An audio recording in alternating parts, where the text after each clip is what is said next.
Good morning, student. Today we are going to study about the third chapter introduction. So already we have studied about the privatization, globalization and liberalization. So already ನಿಮಗೆ meaning ಗೊತ್ತಿದೆ ಯಾವುದರದ್ದೆಲ್ಲ liberalisation, privatisation ಮತ್ತೆ globalisation. So ಇವತ್ತು ನಾವು ಈ privatisation, globalisation, liberalisation ಇಂಡಿಯಾದಲ್ಲಿ ಯಾವಾಗ ಬಂತು? 1991 ಅಲ್ಲಿ. ಸೊ ಯಾಕೆ 1991 ಅಲ್ಲಿ ಈ ಪಾಲಿಸಿ, ನ್ಯೂ ಎಕನಾಮಿಕ್ ಪಾಲಿಸಿಯನ್ನು ಇಂಟ್ರೊಡ್ಯೂಸ್ ಮಾಡಿದ್ರು? ಅದಕ್ಕಿಂತ ಮೊದಲ ಸಿಚುವೇಶನ್, ಇಂಡಿಯನ್ ಇಕಾನಮಿಯಲ್ಲಿ ಯಾವ ರೀತಿಯ ಸಿಚುವೇಶನ್ ಇತ್ತು ಅದನ್ನು ನಾವು ಈ ಚಾಪ್ಟರ್ ಅಲ್ಲಿ ಇವತ್ತು ಸ್ಟಡಿ ಮಾಡ್ತೇವೆ. ಸೊ ಇಲ್ಲಿಂದ ನಿಮ್ಮ ಚಾಪ್ಟರ್ ಸ್ಟಾರ್ಟ್ ಆಗುತ್ತೆ. So in 1991, India met with an economic crisis relating to its internal debt. The government was not able to make repayment of its borrowing from abroad. So here the important is, before 1991 what was our situation? So they are explaining that we were going through an economic crisis that is relating its external debt, and the government was not able to make repayment of those borrowings. So that what they are explaining here. So 1991 ಮೊದಲು ಇಂಡಿಯಾದಲ್ಲಿ ಏನಾಗ್ತಾ ಇತ್ತು? Economic crisis ಅಂತ ಹೇಳಿದ್ರೆ ಆರ್ಥಿಕವಾಗಿ ನಾವು stable ಆಗಿರಲಿಲ್ಲ, ಯಾವುದೇ ಆರ್ಥಿಕತೆಯಲ್ಲಿ ನಮಗೆ ಸ್ಟ್ರಾಂಗ್ ಇರಲಿಲ್ಲ. ಕ್ರೈಸಿಸ್ ಅಂತ ಹೇಳಿದ್ರೆ ಏನ್ ಹೇಳುದು? ಆರ್ಥಿಕತೆಯಲ್ಲಿ ನಾವು ಹಿಂಜರಿಕೆಯನ್ನು ಅನುಭವಿಸ್ತಾ ಇದ್ವಿ. ಯಾಕಂತ ಹೇಳಿದ್ರೆ ನಮ್ಮ ಹತ್ರ ಎಕ್ಸ್ಟರ್ನಲ್ ಡೆಪ್ಟ್. ಸೊ ಎಕ್ಸ್ಟರ್ನಲ್ ಡೆಪ್ಟ್ ಅಂತ ಹೇಳಿದ್ರೆ ಹೊರ ದೇಶಗಳಿಂದ ನಾವು ಲೋನ್ ಅನ್ನು ತೆಗೆದುಕೊಂಡಿದ್ವಿ. ಸೊ ಡೆಪ್ಟ್ ಅಂತ ಹೇಳಿದ್ರೆ ಬೇರೆ ಏನಲ್ಲ, it is a loan. So ಬೇರೆ ದೇಶದಿಂದ ನಾವು ಲೋನ್ ಅನ್ನು ತೆಗೆದುಕೊಂಡಿದ್ವಿ. ಸೊ ಲೋನ್ ತೆಗೆದುಕೊಂಡ್ರೆ ಏನಾಯ್ತು?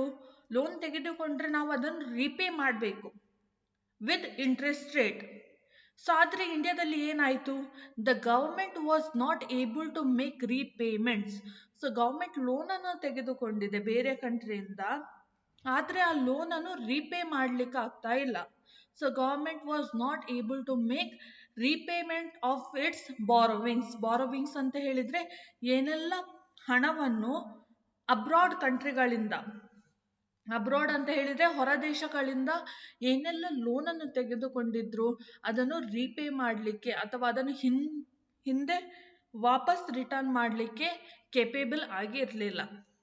So second point, foreign exchange reserve. So ಇದನ್ನು ನೀವು ಕೇಳಿರ್ಬೋದು. Foreign exchange reserve which we generally maintain to import portal and other import items dropped to levels that were not sufficient for even a fortnight. So ಇಲ್ಲಿ ಏನು ಹೇಳ್ತಾ ಇದ್ದಾರೆ ಅಂತ ಹೇಳಿದ್ರೆ, ನಾವೀಗ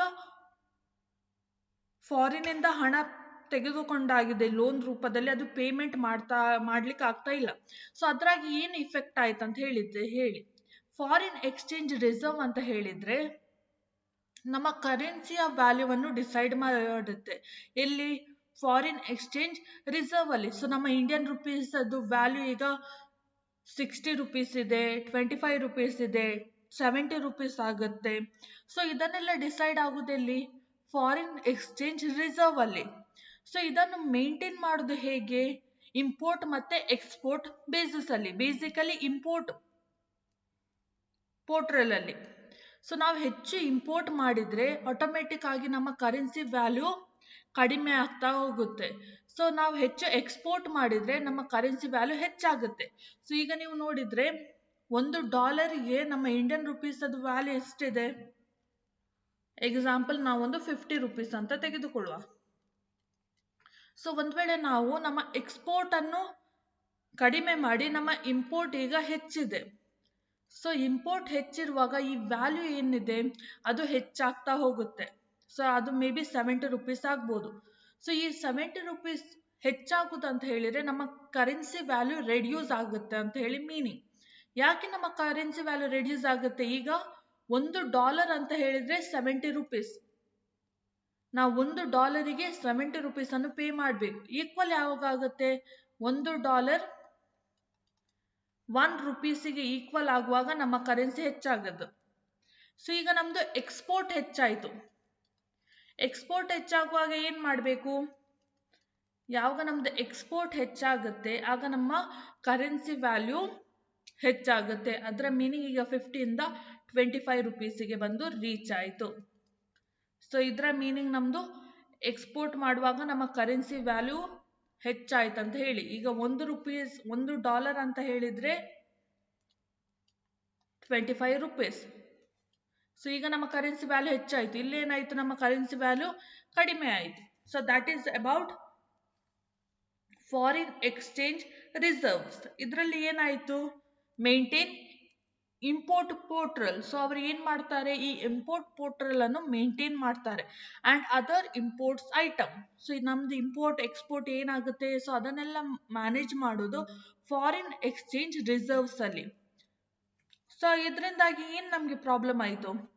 drop two level that we were not sufficient for even fourth night ಅಂತ ಹೇಳಿದ್ರೆ 2 weak 2 ವೀಕಿಗೋಸ್ಕರ ಕೂಡ ನಾವು ಅದನ್ನು ಮೇಂಟೈನ್ ಮಾಡಲಿಕ್ಕೆ ನಮಗೆ ಆಗಲಿಲ್ಲ. ಸೊ ನಮ್ಮ ಕರೆನ್ಸಿ ವ್ಯಾಲ್ಯೂ ಏನಾಯಿತು? ದಿನದಿಂದ ದಿನಕ್ಕೆ ಹೆಚ್ಚಾಗೋದು ಇದೇ ಆಗ್ತಾ ಹೋಯಿತು. ಹೆಚ್ಚಾಗುತ್ತಂತ ಹೇಳಿದ್ರೆ ನಮ್ಮ ಕರೆನ್ಸಿ ನಾವು ಹೆಚ್ಚೆಚ್ಚು ಪೇ ಮಾಡಬೇಕಾಯಿತು. ಸೊ ನಮ್ಮ ಕರೆನ್ಸಿ ವ್ಯಾಲ್ಯೂ ಕಂಪ್ಲೀಟ್ ಆಗಿ ಸ್ಲೋ ಡೌನ್ ಆಯಿತು. ಸ್ಲೋ ಡೌನ್ ಆಗುವಾಗ ಏನಾಯಿತು? ನಮಗೆ ಅದನ್ನು ಮೇಂಟೈನ್ ಮಾಡಲಿಕ್ಕೆ ಆಗಲಿಲ್ಲ. ಸ್ಲೋ ಡೌನ್ ಪ್ರತಿ 2 ವೀಕಿಗೆ ಸ್ಲೋ ಡೌನ್ ಆಗದೆ ಪ್ರತಿ ದಿನ ಕೂಡ ಸ್ಲೋ ಡೌನ್ ಆಗ್ತಾ ಹೋಯಿತು. ಅಟ್ಲೀಸ್ಟ್ ನಮಗೆ 2 ವೀಕಿಗಾದರೂ ಆ ಕರೆನ್ಸಿ ವ್ಯಾಲ್ಯೂವನ್ನು ಮೇಂಟೈನ್ ಮಾಡಲಿಕ್ಕೆ ಆಗಲಿಲ್ಲ. The crisis was further compounded by rising prices of essential goods. So next ಏನಾಯಿತು ಕ್ರೈಸಿಸ್ ಅಲ್ಲಿ? Prices of essential good. So ನಮಗೆ ಏನೆಲ್ಲ ದಿನನಿತ್ಯದ ವಸ್ತುಗಳು ಬೇಕು, ಏನೆಲ್ಲ ನಮಗೆ ಇಂಪಾರ್ಟೆಂಟ್ ವಸ್ತುಗಳು ಬೇಕು, ಆ ವಸ್ತುಗಳ ಬೆಲೆ ಕೂಡ ಹೆಚ್ಚಾಗ್ತಾ ಹೋಯಿತು. ಸೊ ದಿನನಿತ್ಯದ ವಸ್ತುಗಳ ಬೆಲೆ ಹೆಚ್ಚಾದ್ರೆ ಏನಾಗುತ್ತೆ? ಸೊ ಇಕಾನಮಿಯಲ್ಲಿ ಪ್ರಾಬ್ಲಮ್ ಆಗುತ್ತೆ. ಸೊ ನಿಮ್ಮ ಹತ್ರ ಹಣ ಇಲ್ಲ, ನಿಮಗೆ ಏನೆಲ್ಲ ಬೇಸಿಕ್ ವಸ್ತುಗಳು ಬೇಕು ಅದರ ವ್ಯಾಲ್ಯೂ ಕೂಡ, ಅದರ ಹಣ ಕೂಡ ಹೆಚ್ಚಾಗ್ತಾ ಉಂಟು. ಸೊ ಇದೊಂದು ಇನ್ನೊಂದು ಪ್ರಾಬ್ಲಮ್ ಆಗಿ ಕ್ರಿಯೇಟ್ ಆಯಿತು. All this lead to the government to introduce a new set of policy measures which change the direction of our development strategies. So ಅಂತ ಹೇಳಿದ್ರೆ ನಮ್ಮ ಡೆವಲಪ್ಮೆಂಟಲ್ ಸ್ಟ್ರಾಟಜೀಸ್ ಅನ್ನು ಡೆವಲಪ್ ಮಾಡಲಿಕ್ಕೆ ಅಥವಾ ಇಂಪ್ರೂವ್ ಮಾಡಲಿಕ್ಕೆ ಏನೆಲ್ಲ ಈಗ ಪ್ರಾಬ್ಲಮ್ ಅರೈಸ್ ಆಗ್ತಾ ಇದೆ, ಸೊ ಆ ಎಲ್ಲ ಪ್ರಾಬ್ಲಮ್ ಅನ್ನು ಸಾಲ್ವ್ ಮಾಡಲಿಕ್ಕೆ ಏನು ಮಾಡಿದ್ರು? ನ್ಯೂ ಸೆಟ್ ಆಫ್ ಪಾಲಿಸಿ, ಹೊಸ ಇಕನಾಮಿಕ್ ಪಾಲಿಸಿಯನ್ನು ಇಂಟ್ರಡ್ಯೂಸ್ ಮಾಡಿದ್ರು. ಸೊ ಅದೇ ಯಾವುದು? ನಮ್ಮ ಹೊಸ economic policy liberalisation, privatisation, globalisation ಅನ್ನು ಇಂಟ್ರಡ್ಯೂಸ್ ಮಾಡಿದ್ರು. ಸೊ ಈಗ ಬ್ಯಾಕ್ಗ್ರೌಂಡ್ ಹೇಗೆ, ನಮ್ಮ ಬ್ಯಾಕ್ಗ್ರೌಂಡ್ ಇತ್ತು, ನಮ್ಮ ಇಕನಾಮಿಕ್ ಸಿಚುವೇಶನ್ ಯಾವ ರೀತಿಯಲ್ಲಿತ್ತಂತ ಹೇಳುವುದಾಗಿ. So I hope you are clear with this introduction. So introduction ಅಲ್ಲಿ ಯಾಕೆ ಇಕನಾಮಿಕ್ ಪಾಲಿಸಿಯನ್ನು ಇಂಟ್ರಡ್ಯೂಸ್ ಮಾಡಿದ್ರು? ನಮ್ಮ ಕ್ರೈಸಿಸ್ನ ಬೇಸಿಸ್ ಅಲ್ಲಿ. ಸೊ ಇಕನಾಮಿಯಲ್ಲಿ ಕ್ರೈಸಿಸ್ ಇತ್ತು, ಬೇಕಾದಷ್ಟು ನಾವು ಲೋನ್ ತೆಗೆದುಕೊಂಡಿದ್ವಿ ಅಬ್ರಾಡ್ ಕಂಟ್ರಿಯಿಂದ. ಆ ಲೋನ್ ರಿಪೇಮೆಂಟ್ ಮಾಡಲಿಕ್ಕೆ ನಮ್ಮ ಗವರ್ಮೆಂಟ್ ಕೆಪೇಬಲ್ ಇರಲಿಲ್ಲ, ನಮ್ಮಿಂದ ಲೋನ್ ರಿಪೇಮೆಂಟ್ ಮಾಡ್ಲಿಕ್ಕೆ ಆಗ್ತಾ ಇರಲಿಲ್ಲ. ನೆಕ್ಸ್ಟ್ ಪಾಯಿಂಟ್ ಏನು ಹೇಳ್ತಾ ಇದೆ? ಫಾರಿನ್ ಎಕ್ಸ್ಚೇಂಜ್ ರಿಸರ್ವ್ ಅಲ್ಲಿ ಅಟ್ಲೀಸ್ಟ್ 2 ವೀಕ್ಸಿಗಾದ್ರೂ ನಮ್ಮ ಕರೆನ್ಸಿ ವ್ಯಾಲ್ಯೂವನ್ನು ಮೇಂಟೈನ್ ಮಾಡಲಿಕ್ಕೆ ನಮ್ಗಾಗ್ಲಿಲ್ಲ. ಸೊ ದಿನ ನಮ್ಮ ಕರೆನ್ಸಿ ಏನಾಗಿತ್ತು? ಅದು ಡ್ರಾಪ್ ಆಗ್ತಾ ಇರ್ತಿತ್ತು. ಓಕೆ, ನೆಕ್ಸ್ಟ್ ಪಾಯಿಂಟ್ ಏನಾಯ್ತು? ನಮ್ಮ ಇಂಟರ್ನಲ್ ಇಕಾನಮಿಯಲ್ಲಿ ಇಂಡಿಯಾದಲ್ಲೇ ನಮ್ಮ ಏನೆಲ್ಲ ಎಸೆನ್ಷಿಯಲ್ ಗೂಡ್ಸ್ ಇದೆ, ಏನೆಲ್ಲ ದಿನನಿತ್ಯದ ವಸ್ತುಗಳು, ಏನೆಲ್ಲ ಅಗತ್ಯ ಇರುವಂಥ ವಸ್ತುಗಳು, ಆ ವಸ್ತುಗಳ ಬೆಲೆ ಕೂಡ ಹೆಚ್ಚಾಗ್ತಾ ಹೋಗ್ತಿತ್ತು. ಸೊ ಅದು ಕೂಡ ಒಂದು ಕ್ರೈಸಿಸ್ಗೆ ಕಾರಣ ಆಯಿತು. ಲಾಸ್ಟ್ ಪಾಯಿಂಟ್ ಏನು ಹೇಳ್ತದೆ? ಇದೆಲ್ಲ ಕಾರಣಗಳಿಂದಾಗಿ ನಾವು ಇಂಡಿಯನ್ ಇಕಾನಮಿಯನ್ನು ಡೆವಲಪ್ ಮಾಡಲಿಕ್ಕೆ, ನಮ್ಮ ಕಂಟ್ರಿಯನ್ನು ಡೆವಲಪ್ ಮಾಡಲಿಕ್ಕೆ ಹೊಸ ಸ್ಟ್ರಾಟಜೀಸ್ ಅನ್ನು ಅಡಾಪ್ಟ್ ಮಾಡಿದ್ವಿ, ಹೊಸ ನೀತಿಗಳನ್ನು ನಾವು ಫಾಲೋ ಅಪ್ ಮಾಡಲಿಕ್ಕೆ ಸ್ಟಾರ್ಟ್ ಮಾಡಿದ್ವಿ. ಆ ಹೊಸ ನೀತಿನೇ ಯಾವುದು? LPG, liberalisation, privatisation, globalisation. So ಈಗ ಇದ್ರ ಬ್ಯಾಕ್ಗ್ರೌಂಡ್. ಸೊ ಬ್ಯಾಕ್ಗ್ರೌಂಡ್ ಅಂತ ಹೇಳಿದ್ರೆ 1991 ಮೊದಲನ situation. The origin of the financial crisis can be treated from the insufficient management of the Indian economy in the 1980s. So ಎಲ್ಲಿಂದ problem ಆಯಿತು? 1980s ಇಂದ problem ಆಯಿತು. So 1980s ಇಂದ ನಾವು ಏನು ಮಾಡಿದ್ವಿ? ನಮ್ಮ ಇಕನಾಮಿಯನ್ನು ನಾವು ಸರಿಯಾಗಿ ಮ್ಯಾನೇಜ್ ಮಾಡಲಿಲ್ಲ. ಇನ್ಸಫಿಷಿಯಂಟ್ ಮ್ಯಾನೇಜ್ಮೆಂಟ್, ಕರೆಕ್ಟಾಗಿ ನಾವೆಲ್ಲ ಪ್ರಾಬ್ಲಮನ್ನು ಸಾಲ್ವ್ ಮಾಡಲಿಲ್ಲ. ಸೊ ನಮ್ಮಲ್ಲಿ 5 years ಪ್ಲ್ಯಾನ್ ಇತ್ತು, ಆದರೆ ಆ 5 year ಪ್ಲ್ಯಾನಿಂದ ನಮಗೆ ಏನೂ ರಿಟರ್ನ್ ಬರ್ತಾ ಇರಲಿಲ್ಲ, ಲಾಸೇ ಆಗ್ತಿತ್ತು, ಇಕಾನಮಿ ಡೆವಲಪ್ ಆಗ್ತಿರ್ಲಿಲ್ಲ. ಈ ಎಲ್ಲ ಪ್ರಾಬ್ಲಮ್ ಸ್ಟಾರ್ಟ್ ಆಯಿತು ಯಾವುದರಲ್ಲಿ? 1980s ಅಲ್ಲಿ. ಸೊ ನೀವು 1980s ಅಲ್ಲಿ ನೋಡಿದಾದ್ರೆ ಇಂಡಿಯಾದ ಮೇಲೆ ಬೇರೆ ಬೇರೆ ವಾರ್ ಆಗ್ತಿತ್ತು. ಇಂಡಿಯಾ ಮತ್ತು ಪಾಕಿಸ್ತಾನಗಳ ನಡುವೆ ವಾರ್ ಆಗ್ತಿತ್ತು. ಹಾಗೆಯೇ ಇಂಡಿಯಾದಲ್ಲಿ ಟೆರರಿಸಮ್ ಆಕ್ಟಿವಿಟೀಸ್ ಆಗ್ತಾ ಇತ್ತು. ಅದಿಲ್ಲದೆ ನೀವು ನೋಡಿರ್ಬೋದು ಅನ್ಎಂಪ್ಲಾಯ್ಮೆಂಟ್ ಹೈ ರೇಟಲ್ಲಿತ್ತು, ಪಾಪ್ಯುಲೇಷನ್ ಎಕ್ಸ್ಪ್ಲೋಜರ್ ಈ ಪ್ರಾಬ್ಲಮ್ ಆಗ್ತಾ ಇತ್ತು, ಜನಸಂಖ್ಯಾ ಹೆಚ್ಚಳ. ಸೊ ಇಂಥೆಲ್ಲ ಪ್ರಾಬ್ಲಮ್ ಎಲ್ಲಿ ಅರೈಸ್ ಆಯಿತು? 1980 ಸೊ ಈ ಎಲ್ಲ ಪ್ರಾಬ್ಲಮನ್ನು ಫೇಸ್ ಮಾಡಲಿಕ್ಕೆ, ಸಾಲ್ವ್ ಮಾಡಲಿಕ್ಕೆ ನಾವು ಇನ್ಸಫಿಷಿಯಂಟ್ ಮ್ಯಾನೇಜ್ಮೆಂಟ್ ನಮ್ಮಲ್ಲಿ ಇತ್ತು. So next point, development policy required that even though the revenues were very low. So ಇಲ್ಲಿ ಏನು ಹೇಳ್ತಿದ್ದಾರೆ? ಡೆವಲಪ್ಮೆಂಟ್ ಪಾಲಿಸಿ ನಮಗೆ ರಿಕ್ವೈರ್ಡ್ ಅಂತ ಹೇಳಿದರೆ ನಮಗೆ ಡೆವಲಪ್ಮೆಂಟ್ ಪಾಲಿಸಿ ಬೇಕಿತ್ತು. That even though the revenue were very low, the government had to overshoot its revenue to meet problems like unemployment, poverty and population explosion. So development policy ನಾವು create ಮಾಡಬೇಕಿತ್ತು, ಆದರೆ create ಮಾಡಬೇಕಾದ್ರೆ problem ಎಲ್ಲಿ ಬರುತ್ತಿತ್ತು? ನಮ್ಮ revenue ಏನಿತ್ತು that is very low. ನಮ್ಮ revenue ತುಂಬ ಕಡಿಮೆ ಇತ್ತು. ಸೊ ಯಾವಾಗ ರೆವೆನ್ಯೂ ನಮ್ಮ ಹತ್ರ ಕಡಿಮೆ ಇರುತ್ತೆ, ನಮ್ಮ ಆದಾಯ ಕಡಿಮೆ ಇರುತ್ತೆ, ಸೊ ನಮಗೆ ಹೆಚ್ಚು ಸೊಲ್ಯೂಷನ್ ಅನ್ನು ತೆಗೆದುಕೊಳ್ಳಿಕ್ಕಾಗೋದಿಲ್ಲ. ಯಾಕಂತ ಹೇಳಿದರೆ ನಮ್ಮ ಹತ್ರ ಹಣ ಇಲ್ಲ. ಸೊ ಹಾಗಾಗಿ ಗೌರ್ಮೆಂಟ್ ಏನು ಮಾಡಬೇಕಿತ್ತು? ಓವರ್ ಶೂಟ್ ಅಂತ ಹೇಳಿದರೆ ಆ ರೆವೆನ್ಯೂಗಿಂತ ಹೆಚ್ಚಾಗಿ ಅದು ಸ್ಪೆಂಡ್ ಮಾಡಬೇಕೆಂಬ ಸಿಚುವೇಶನ್ ಬರ್ತಿತ್ತು. ಸೊ ಯಾವುದೆಲ್ಲ ಪ್ರಾಬ್ಲಮ್ಸನ್ನು ಸಾಲ್ವ್ ಮಾಡಲಿಕ್ಕೆ? ಅನ್ಎಂಪ್ಲಾಯ್ಮೆಂಟ್, ಪವರ್ಟಿ, ಪಾಪ್ಯುಲೇಷನ್ ಎಕ್ಸ್ಪ್ಲೋಷನ್, ಈ ಎಲ್ಲ ಪ್ರಾಬ್ಲಮನ್ನು ಸಾಲ್ವ್ ಮಾಡಬೇಕಿತ್ತು. ಸೊ ನಿಮ್ಮ ಹತ್ರ ಈಗ ಹಣ ಇಲ್ಲದಿದ್ದರೆ ನೀವು ಏನು ಮಾಡ್ತೀರಿ? ನಿಮ್ಮ ಹತ್ರ ಈಗ 100 ರೂಪಾಯಿ ಇದೆ, ಆದರೆ ನಿಮ್ಮ ಖರ್ಚು 200 ರೂಪಾಯಿ ಇದೆ. ಇದು ನಿಮ್ಮ ರೆವೆನ್ಯೂ, ಇದು ನಿಮ್ಮ ಕಾಸ್ಟ್. ಸೊ ಈಗ 200 ರೂಪೀಸನ್ನು ನೀವು ಸ್ಯಾಟಿಸ್ಫೈ ಮಾಡಲಿಕ್ಕೆ ಏನು ಮಾಡ್ತೀರಿ? 100 ರೂಪೀಸ್ ನೀವು ಲೋನ್ ಆಗಿ ತೆಗೆದುಕೊಳ್ತೀರಿ. ಸೊ ಅದೇ ಏನು ಮಾಡಿತ್ತು ಇಂಡಿಯನ್ ಗವರ್ಮೆಂಟ್. ಸೊ ಅವರ ಹತ್ರ ಇರುವಂಥ ರೆವೆನ್ಯೂ 100 ರೂಪೀಸ್, ಆದರೆ ಖರ್ಚು ಎಷ್ಟಿತ್ತು? 200 ರೂಪೀಸ್. ಯಾಕೆ ಖರ್ಚು ಇತ್ತು? ಈ ಪ್ರಾಬ್ಲಮನ್ನು ಸಾಲ್ವ್ ಮಾಡಲಿಕ್ಕೆ. ಯಾವ ಪ್ರಾಬ್ಲಮನ್ನು? ಅನ್ಎಂಪ್ಲಾಯ್ಮೆಂಟ್, ಪಾವರ್ಟಿ, ಪಾಪ್ಯುಲೇಷನ್ ಎಕ್ಸ್ಪ್ಲೋಷನ್, ಈ ಎಲ್ಲ ಪ್ರಾಬ್ಲಮ್ಸನ್ನು ಸಾಲ್ವ್ ಮಾಡಬೇಕಿತ್ತು. ಸೊ ಅದಕ್ಕೋಸ್ಕರ ಏನು ಮಾಡಿದ್ರು ಅವರು? ಲೋನನ್ನು ತೆಗೆದುಕೊಂಡ್ರು. ಸೊ ಯಾರಿಂದ ಲೋನ್ ತೆಗೆದುಕೊಂಡ್ರು? ವರ್ಲ್ಡ್ ಬ್ಯಾಂಕ್ ಇರ್ಬೋದು, ಅಥವಾ ಇಂಟರ್ನ್ಯಾಷನಲ್ ಮಾನಿಟರಿ ಫಂಡ್ ಇರ್ಬೋದು, IMF, ಇವರಿಂದೆಲ್ಲ ಲೋನ್ ತೆಗೆದುಕೊಳ್ಳಿಕ್ಕೆ ಸ್ಟಾರ್ಟ್ ಮಾಡಿತು, ಅಲ್ಲದೆ abroad ಕಂಟ್ರೀಸ್ಗಳಿಂದ. The continuous spending on development programs of the government did not guarantee additional revenue. So ಏನೆಲ್ಲ ಹಣವನ್ನು ಸ್ಪೆಂಡ್ ಮಾಡಿದ್ರು, ಈ ಎಕ್ಸ್ಟ್ರಾ 100 ರೂಪೀಸನ್ನು ಕೂಡ ಡೆವಲಪ್ಮೆಂಟ್ ಪ್ರೋಗ್ರಾಮಲ್ಲಿ ಹಣವನ್ನು ಸ್ಪೆಂಡ್ ಮಾಡಿದ್ರು. ಆದರೆ ಏನೆಲ್ಲ ಹಣ ಸ್ಪೆಂಡ್ ಮಾಡಿದ್ರು, ಆ ಎಲ್ಲ ಹಣ ಏನಾಯಿತು? ಯಾವುದೇ ರೆವೆನ್ಯೂವನ್ನು, ಅಡಿಷ್ನಲ್ ರೆವೆನ್ಯೂವನ್ನು ಜನರೇಟ್ ಮಾಡಲಿಲ್ಲ, ಕ್ರಿಯೇಟ್ ಮಾಡಲಿಲ್ಲ. ಸೊ ಇಂಡಿಯಾಕ್ಕೆ ರೆವೆನ್ಯೂ ಹೇಗೆ ಬರುತ್ತೆ? Through tax system. ಟ್ಯಾಕ್ಸ್ ರೂಪದಲ್ಲಿ ನಮಗೆ ರೆವೆನ್ಯೂ ಬರುತ್ತೆ. ಸೊ ಈಗ ನಮಗೆ ರೆವೆನ್ಯೂನೇ ಸಿಗ್ತಾ ಇಲ್ಲ, ಖಾಲಿ ಹಣವನ್ನು ಸ್ಪೆಂಡ್ ಮಾಡ್ತಾ ಇದ್ದೇವೆ. ಸೊ ಎಲ್ಲಿಂದ ಎಲ್ಲ ಹಣ ನಮಗೆ ಸಿಗ್ತಾ ಇತ್ತು ಅಂತ ಹೇಳಿ ಇಲ್ಲಿ ಹೇಳ್ತಾ ಇದೆ.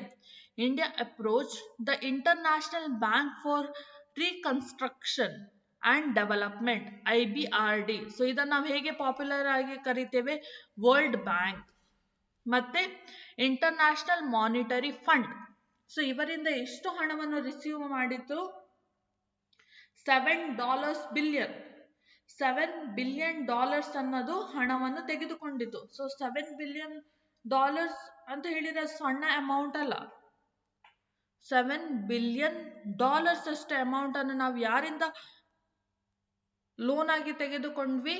ವರ್ಲ್ಡ್ ಬ್ಯಾಂಕ್ ಇರ್ಬೋದು ಅಥವಾ ಇಂಟರ್ನ್ಯಾಷನಲ್ ಮಾನಿಟರಿ ಫಂಡ್ IMF ಇಂದ ಲೋನ್ ಅನ್ನು ತಗೊಂಡ್ವಿ. ಯಾಕೆ ಲೋನ್ ಅನ್ನು ತಗೊಂಡ್ವಿ? To manage our crisis. ನಮ್ಮ ಇಕಾನಮಿಯಲ್ಲಿ ಏನೆಲ್ಲ ಹಣ ಶಾರ್ಟೇಜ್ ಆಗ್ತಾ ಇದೆ ಅದನ್ನು ನಾವು ಓವರ್ ಲುಕ್ ಮಾಡಲಿಕ್ಕೆ ಅಥವಾ ಅದನ್ನು ಸಾಲ್ವ್ ಮಾಡಲಿಕ್ಕೆ ನಾವು ಇಷ್ಟೆಲ್ಲ ಹಣವನ್ನು ಲೋನ್ ಆಗಿ ತೆಗೆದುಕೊಂಡ್ವಿ. ಸೊ ಇದರಿಂದ ಏನಾಯ್ತು?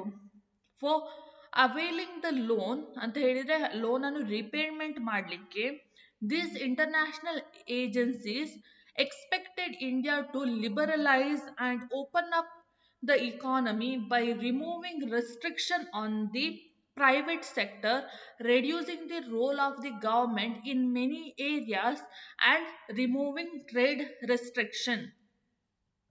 So ಈ ಲೋನ್ ಅನ್ನು ರಿಪೇ ಮಾಡಬೇಕು. ಸೊ ಹೇಗೆ ರಿಪೇ ಮಾಡಬೇಕು? ಫಸ್ಟ್ ನಾವು ನಮ್ಮ ಇಕಾನಮಿಯನ್ನು ಡೆವಲಪ್ ಮಾಡಿದ್ರೆ ಮಾತ್ರ ನಾವು ಹಣವನ್ನು ರಿಪೇ ಮಾಡಲಿಕ್ಕೆ ಆಗುತ್ತೆ. ಸೊ ನಮ್ಮ ಹತ್ರ ರೆವೆನ್ಯೂ ಇದ್ರೆ ಮಾತ್ರ ನಾವು ಹಣವನ್ನು ರಿಪೇಮೆಂಟ್ ಮಾಡಬಹುದು. ಸೊ ಆ ರೆವೆನ್ಯೂವನ್ನು ತರಲಿಕ್ಕೆ ಏನು ಮಾಡಿದ್ರು? ಸಜೆಸ್ಟ್ ಮಾಡಿದ್ರು ಇಂಟರ್ನ್ಯಾಷನಲ್ ಏಜೆನ್ಸಿಗಳು ಇಂಡಿಯಾವನ್ನು ಏನು ಹೇಳಿತು? ಲಿಬರಲೈಸ್, ನಮ್ಮ ಇಕಾನಮಿಯನ್ನು ಲಿಬರಲೈಸ್ ಮಾಡಬೇಕು. Next open up the economy by removing the restriction. So ಇದನ್ನು ನಾವು ಯಾವ್ದು ಹೇಳ್ತೇವೆ? ಲಿಬರಲೈಸೇಷನ್ ಅಂತ ಹೇಳಿದ್ರೆ ಏನು ಗವರ್ಮೆಂಟ್ ಕಂಟ್ರೋಲ್ ಇದೆ ಅದನ್ನು ಕಡಿಮೆ ಮಾಡುವುದು. ಸೊ ಅದಕ್ಕೆ ಅವರು ಹೆಚ್ಚು ಇಂಪಾರ್ಟೆನ್ಸ್ ಕೊಟ್ಟರು. ಇನ್ನೊಂದು ಯಾವುದು? ಪ್ರೈವೇಟ್ ಸೆಕ್ಟರ್ ಅನ್ನು ಇಂಟ್ರೊಡ್ಯೂಸ್ ಮಾಡಲಿಕ್ಕೆ ಹೆಚ್ಚು ಫೋಕಸ್ ಮಾಡಿದ್ರು. Reducing the role of government. So government ಅನ್ನ ಪಾತ್ರ ಏನಿದೆ ಅದನ್ನು ಕಡಿತಗೊಳಿಸುವುದು, ಕಡಿಮೆ ಮಾಡುವುದು, ಎಲ್ಲ ರೆಸ್ಟ್ರಿಕ್ಷನ್ ಹಾಕುವುದು, ಕಡಿಮೆ ಮಾಡುವುದು in many areas and remove the trade restriction. So removing the trade restriction ಅಂತ ಹೇಳಿದ್ರೆ ಗ್ಲೋಬಲೈಸೇಷನ್. ಸೊ ಸ್ಟ್ರೇಟ್ ಆಗಿ ಅವರು ಯಾವುದಕ್ಕೆ ಇಂಪಾರ್ಟೆನ್ಸ್ ಕೊಟ್ಟರು? LPG. ಎಲ್ ಅಂತ ಹೇಳಿದ್ರೆ ಲಿಬರಲೈಸೇಷನ್, ಪ್ರೈವೇಟೈಸೇಷನ್, ಗ್ಲೋಬಲೈಸೇಷನ್ಗೆ ಹೆಚ್ಚು ಫೋಕಸ್ ಅನ್ನು ಮಾಡಲಿಕ್ಕೆ ಹೇಳಿದ್ರು. So that is about the background. So ಯಾಕೆ LPG ಅನ್ನು ಇಂಡಿಯನ್ ಇಕಾನಮಿಯಲ್ಲಿ ಇಂಟ್ರೊಡ್ಯೂಸ್ ಮಾಡಿದ್ರ ಅಂತ ಹೇಳಿ. ಸೊ ನಮ್ಮ ಇಂಡಿಯನ್ ಇಕಾನಮಿ ಕ್ರೈಸಿಸ್ ಅಲ್ಲಿ ಇತ್ತು. ಆ ಕ್ರೈಸಿಸ್ ಅನ್ನು ಸಾಲ್ವ್ ಮಾಡಲಿಕ್ಕೆ, ಆ ಹಣವನ್ನು ರಿಪೇಮೆಂಟ್ ಮಾಡಲಿಕ್ಕೆ ಬೇರೆ ಬೇರೆ ಏಜೆನ್ಸಿಗಳು ನಮ್ಗೆ ಏನ್ ಮಾಡಿದ್ರು? ಈ ಹೊಸ ಪಾಲಿಸಿಯನ್ನು ಇಂಟ್ರೊಡ್ಯೂಸ್ ಮಾಡಿದ್ರು. ಸೊ ನಾವೇನ್ ಮಾಡಿದ್ವಿ? ಈ ಹೊಸ ಪಾಲಿಸಿಯನ್ನು ಅಡಾಪ್ಟ್ ಮಾಡಿದ್ವಿ. ಸೊ ನೆಕ್ಸ್ಟ್ ಕ್ಲಾಸಲ್ಲಿ ಆ ಹೊಸ ಪಾಲಿಸಿ ಯಾವುದು? ಸೊ ಲಿಬರಲೈಸೇಷನ್ ಅಲ್ಲಿ ಯಾವುದೆಲ್ಲ ಪಾಲಿಸಿಯನ್ನು ನಾವು ಅಡಾಪ್ಟ್ ಮಾಡಿದ್ವಿ ಎಂಬುದು ನೆಕ್ಸ್ಟ್ ಕ್ಲಾಸಲ್ಲಿ ಹೇಳ್ತೇನೆ. Okay, so thank you students.